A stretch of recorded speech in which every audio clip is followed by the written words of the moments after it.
నమస్కారం అందరికీ. Happy evening. నేను కంటెంట్ ప్రిపరేషన్ అనే టాపిక్ పైన మాట్లాడుతున్నాను. ఇది రవీంద్ర బాబు సార్ చెప్పిన టాపిక్. దీంట్లో నాకు నచ్చిన పాయింట్స్ అంటే నేను గుర్తుపెట్టుకున్న పాయింట్స్ ఏంటంటే content preparation, prepared speaker. Only the prepared speaker deserves to be confident. ఎవరు బాగా ప్రిపేర్ అవుతారో వాళ్ళకే స్టేజ్ మీద కాన్ఫిడెన్స్ అనేది ఉంటుంది. ఒక ఎగ్జాంపుల్ తీసుకుంటే, ఎగ్జామ్‌కి ప్రిపేర్ అయిన స్టూడెంట్‌కి మాత్రమే ఎగ్జామ్ హాల్‌లో కాన్ఫిడెంట్ ఉంటుంది. ఆడియన్స్ ప్రాబ్లమ్, లిజనర్ ప్రాబ్లమ్స్ ఏంటంటే అటెన్షన్ స్పాన్. ఒక వ్యక్తి 10 సెకండ్లు లేదా 15 సెకండ్లు మాత్రమే పూర్తిగా కాన్సంట్రేషన్ పె పెడతాడు.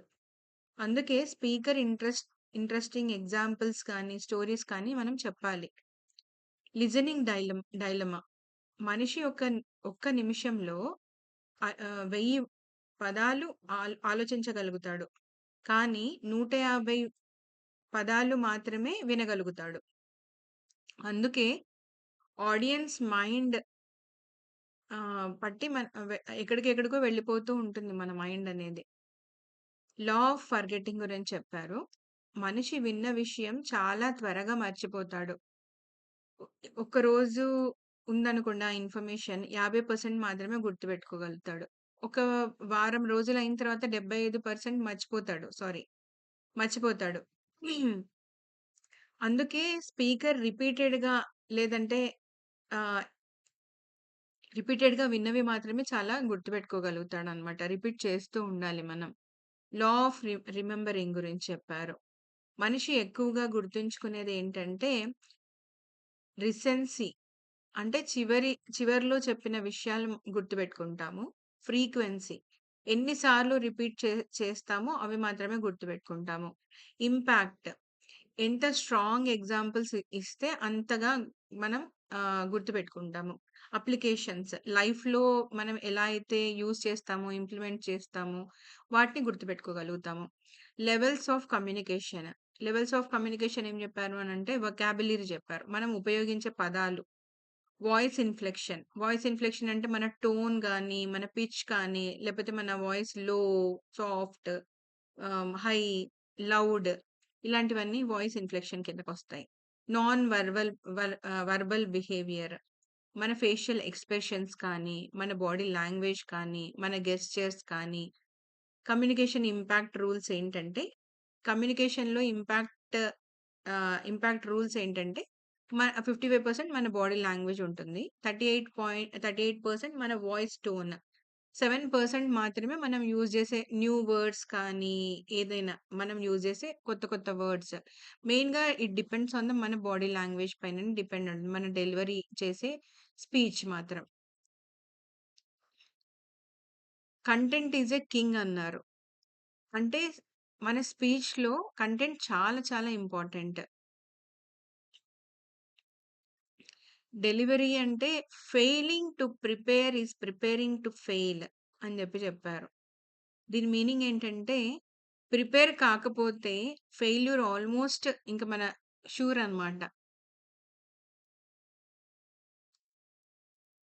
ఆహ్, మనకి మనం అడగాల్సిన ప్రశ్నలేంటంటే, మనం ఎలా ప్రిపేర్ చేసుకునే ముందు, మన ప్లానింగ్‌కి ముందు వచ్చే క్వెషన్స్ ఎలాంటివై ఉండాలి అనంటే, ఎక్కడ, ఎప్పుడు, ఏ విషయం, ఎందుకు, ఏమి చెప్పాలి, ఎలా చెప్పాలి అనేది మన ప్లానింగ్‌లో ఉండాలి. మన ప్రిపరేషన్‌లో. ప్రిపరేషన్ చేసేటప్పుడు 6 సీస్ గురించి చెప్పారు సార్. అదేంటంటే కంటె కా కాంటెక్స్ట్. కాంటెక్స్ట్ ఏంటి? పర్పస్ ఉండాలి. అకేషన్, పర్సనాలిటీ ఉండాలి. ఫాలోయింగ్ ఈవెంట్స్ ఏదైతే ఈవెంట్స్ ఉంటాయో దాన్ని బట్టి మనం ఒక కంటెంట్ ప్రిపేర్ జేసుకోవాలి. కాజ్. సెషన్ రీజన్ ఆడియన్స్‌కి క్లియర్‌గా ఉండాలి. మన యొక్క సెషన్ ఆడియన్స్‌కి చాలా క్లియర్‌గా ఉండాలి. అది కాజ్. క్రెడిబిలిటీ. స్పీకర్ మీద ఆడియన్స్‌కి ట్రస్ట్ ఉండాలి. కనెక్టివిటీ. ఆడియన్స్‌తో కనెక్షన్ మనకి చాలా స్పష్టంగా ఉండాలి. Common sense. సింపుల్ ఎగ్జాంపుల్స్ ఇవ్వాలి. క్లారిటీ. మెసేజ్ మనం ఏదైతే వాళ్ళకి ఇస్తున్నామో అది చాలా క్లారిటీగా ఉండాలి. ఒక కోట్ చెప్పారు సార్.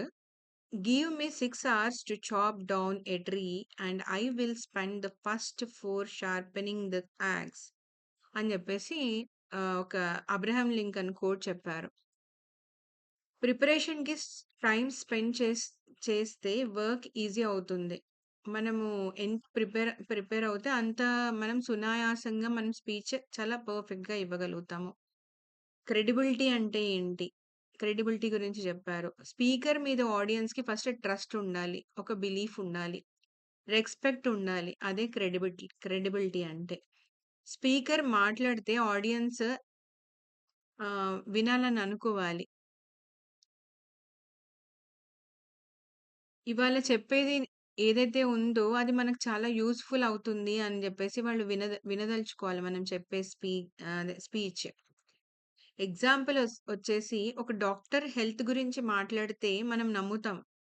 ఎందుకంటే అతనికి నాలెడ్జ్ అండ్ ఎక్స్‌పీరియన్స్ ఉంది కాబట్టి. అలాగే ఒక టీచర్ ఎడ్యుకేషన్ గురించి మాట్లాడితే క్రెడిబిలిటీ ఉంటుంది. మనం ఎలా క్రెడిబిలిటీని పెంచుకోవాలి అనంటే నాలెడ్జ్. టాపిక్ మీద మంచి నాలెడ్జ్ ఉండాలి మనకి. ఒక ఫార్మర్‌కి ఫార్మింగ్ గురించి మాట్లాడితే క్రెడిబిలిటీ ఉంటుంది. అలా మనకి ఒక టాపిక్ మీద మంచి నాలెడ్జ్ ఉండాలి. ఎక్స్‌పీరియన్స్, లైఫ్ ఎక్స్‌పీరియన్స్ ఉంటే ఆడియన్స్‌కి ఎక్కువగా నమ్ముతారు. ఫర్ ఎగ్జాంపుల్ బిజినెస్‌లో సక్సెస్ అయిన వ్యక్తి బిజినెస్ గురించి చెప్పితే ఇంపాక్ట్ ఉంటుంది. Honesty next one. నిజాయితీగా మాట్లాడాలి. ఆడియన్స్‌కి ఫేక్‌గా అనిపిస్తే క్రెడిబిలిటీ తగ్గిపోతుంది మనకి. కాన్ఫిడెన్స్. స్పీకర్ కాన్ఫిడెన్స్‌గా మాట్లాడాలి. కాన్ఫిడెంట్ వాయిస్ ఆడియన్స్‌కి ట్రస్ట్ చేస్తుంది. మన పైన ట్రస్ట్ అనేది పెరుగుతుంది. Good character.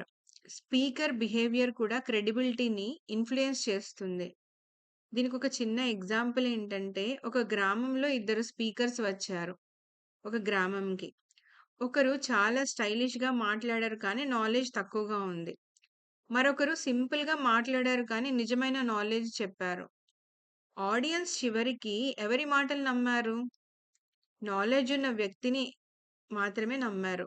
ఎందుకంటే క్రెడిబిలిటీ స్టైల్ వల్ల కాదు, నాలెడ్జ్ వల్ల వస్తుంది. ఒక లైన్‌లో చెప్పాలంటే క్రెడిబిలిటీ అంటే audience trust in the speaker. ఎప్పుడైతే ఆడియన్స్ మనల్ని ట్రస్ట్ చేస్తారో, ఒక స్పీకర్‌ని ట్రస్ట్ చేస్తారో అప్పుడే మనం క్రెడిబిలిటీ అనేది ఇంక్రీజ్ చేసుకోగలుగుతాము. థాంక్ యూ అండి. ధన్యవాదాలు అందరికి.